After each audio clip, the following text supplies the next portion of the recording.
Peace and greetings, friends. What's good? It's your girl Naya here. So, I'm trying to allow my channel to be a little bit more organic to everything, just me and letting you guys in a little bit more because I know I can be a little bit timid sometimes. So, what I'm doing now is preparing pasteles, which is a traditional Puerto Rican meal in preparation for the holidays. So it's very much traditional. I've been doing it for the past 4 years. So I figured I'd give you a little like screen time on how I'm spending my time. And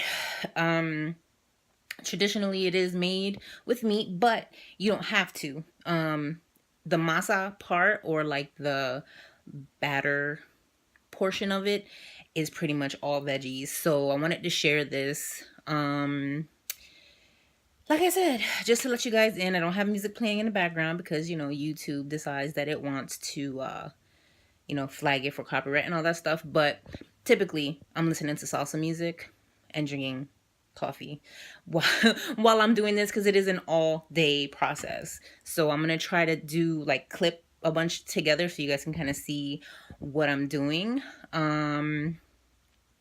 So yeah, so let's show you kind of everything that goes in it, and then like I said, it gets messy. My hands are gonna get kind of like all up in the mix. So I'm gonna do my best to get this in here. So I guess this is a vlogmas of some sort, kind of video journal, whatever you want to call it.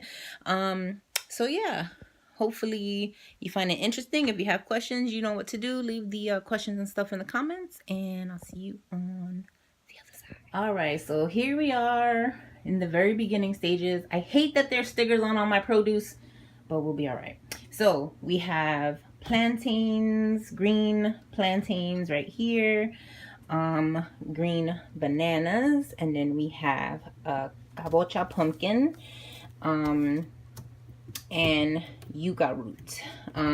So these are all pretty much green veggie root vegetables, I guess. Well, the bananas are not really root vegetables, but kind of the pumpkins and the yuca are.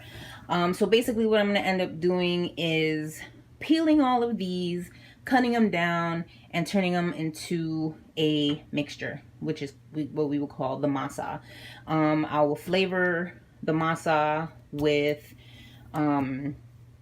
these all have pretty good flavors to it. So I flavored this with a little bit of sazon. If you don't use sazon, if you make, like, if you're a meat eater, add some to your meat. You can add this to sauces too if you do sauces. Meat eater, add some to your meat. You can add this to sauces too if you do sauces. It's actually really good with when I make like yellow rice with beans and stuff like that. Oh, so good stuff. I did get recato, excuse me. I do make recato and sofrito, but I have some in the refrigerator, but this is backup in case I need more because I'm making a really big batch. And typically I don't make as much, but we want to make enough to last for a while, because as you can make the masa, you set them up and all that stuff, and then you could freeze what you're not going to use, and then you cook whatever you're going to use. So I'm going to get started on this process because it's going to be a mess, and then I'll come back. Talk to you later. Peace. All right, so I'm moving on to the next phase because this is going to be a process. It's an all-day thing. So I'm going to throw on some music, get with it, and then I'll cut you guys in when it looks more like a together. All right, so before I get my hands dirty, this is what I got going on. We have a bowl of warm to hot-ish water. So I'm going to cut these, okay? I'm going to chop off the edges. I'm going to put slits in them, like 3 slits in each side.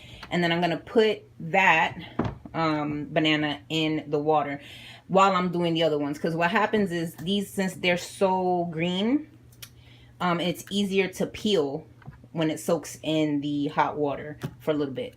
So in case any of you guys want to try this and you're having problems peeling the skin from the banana and the green, yeah, it works, especially for the plantains. It works for the green bananas too. The green bananas are not so bad because the skin is not as thick. So yeah, so I just wanted to let you know what's going on. All right, more through the dang process. So these are the plantains. Now, I do want to say, if you have, actually, so traditionally you would leave these whole and you would use a grater and grate all of these bananas and root vegetables by hand into a bowl to make the masa. But with modern conveniences, you know, we have like food processors, so I use the food processor. So this is what the plantains look like. See, I have the green bananas soaking. Well, there's so many of them. Anyway, so then I'm doing this with one hand, but basically when you put the slits in it, it makes it easier to peel them back. So of course with two hands that'll be easier, so that's what I'm going to do with all of these. Chop those up, put those in a bowl, and then finish working on these guys. Are a pain in the butt, and then gut the pumpkin and get the skin out of that, and then we'll be on to the next step. Cat is watching me from outside the kitchen, so y'all didn't witness the mess, but this is pretty much what it looks like. And now I still have to add the seasoning to it and all that stuff, and my hands are gonna get messy again, but we're making progress. It's been about 3 hours. 3 hours. It's a hot mess. So, all right.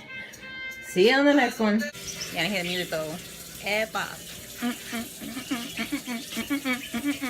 Okay, so sazon with achote in it. It gives it like the color and stuff. Now I gotta get my hands in there and mix it. But actually, I'm trying to find a spoon, like a big spoon. This is weird doing it like this because I'm not used to holding something else in my hand. Sorry if I'm making y'all dizzy. Okay, let y'all go. Okay, so part of the problem with this big old batch that I'm doing is that since I use the this thing here, it's not as pasty as it needs to be. So it needs to be pasty. So I'm rerunning this whole batch back in here to make sure that it's more pasty. There's some areas that did get very pasty. So this is basically all of that, the pumpkin, the banana, you know, and all of that, and some sazon in there. So like I said, I'm running it through again. And then this is a process, y'all, but it'd be so good. It's so worth it at the end because it's made with love. You see that? You see that? How it looks like a mush? That's how the whole thing is supposed to look. So, bit by bit, I'm gonna work it down. And y'all know I had to take my nails off to get in here because I gotta stick my hands in there. And, you know, don't nobody want no weird nail things going on. So, it's one of those things. Just gotta get raw, rugged, put the hair back, take the nails off. One last time, I don't know if you can see the difference on the camera, but you see how that's much more finely ground. And then this is just more like chopped up. So the problem with the masa is that these vegetables are hard, so you have to really work them down. But then, you know, you get to a point where the spoon, so you can see that it's you know, more like a paste versus like chunks, you know what I mean? So anyways, still working on it, you guys. And that's salsa in the background, like I told y'all, because that's how it do around here. I wish I could invite y'all over, man.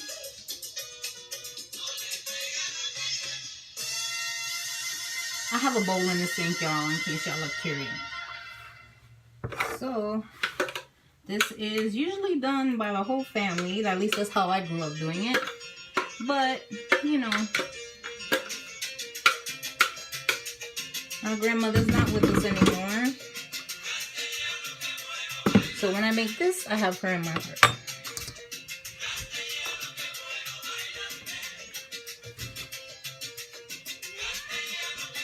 What you doing, kitty?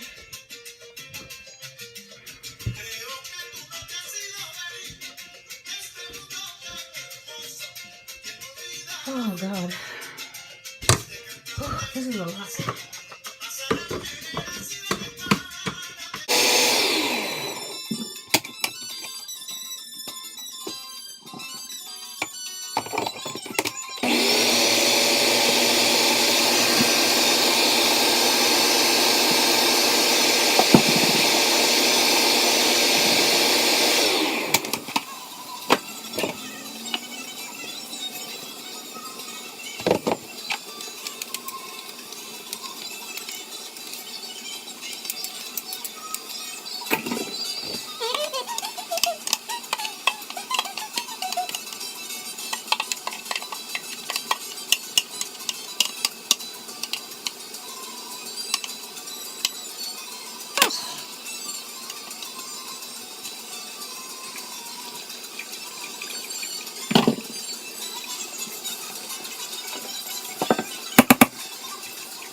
So that's what it looks like now. Now what I'm gonna do, because I've been working it so much, I gotta let it sit in the fridge for a couple of hours to cool down. Because it makes it easier to actually build them when you're done. So after this is cooled down and you are ready to start building them, what you do, and I'll show you guys anyways, you take wax paper, take some butcher's thread, and you basically make, if you ever had tamales before, you wrap it very like similar. It's similar in that respect. The taste is completely different. You need to get out of the kitchen, sir. My cat is being crazy. And then before you wrap it, you can add like roasted red peppers, olives. Some people add raisins. I don't like raisins in my pasteles. And then if you are a meat eater, you can also add meat to it if you want to, but it's very like, you know, vegan friendly or vegetarian friendly, because you can make different batches, you know, separate, and nothing's contaminated and stuff like that. So when I get ready to eat later, because yeah, I'm having some tonight, I'm gonna let y'all see what we got going on. So thanks for hanging out. So after the whole building process, which is a process, it is like 5 o'clock now. It's like 5 now. I started this whole thing at like 11. We got them paired, doubled in the wax paper, tied up, all with the pimentos and the olives and all that stuff. Basically, this gotta cook for about an hour, and then basically we unwrap it. And you can add hot sauce if you like hot sauce. Tabasco sauce, not like hot wings, hot sauce. Tabasco sauce is, if you're that person. Some people put ketchup. Do not put ketchup. I'm in the stab a person. Oh my god! Put ketchup I'm the person in the camp that you do not put ketchup on these things. Yeah. If somebody puts ketchup on them, it's because they're bad, or they're just that person that puts ketchup on everything. Because because there's mad love in this, and there's so much flavor and everything else. So anyways. And then back here, I got some arroz con gandules. So we're just waiting on these, and then dinner will be served. So thanks for watching and hanging and watching my little crazy process. Much love. After all that, that is the big reveal. There, you know, and that's what it looks like. And then it's tasty. Thank you for watching. Love you. Bye.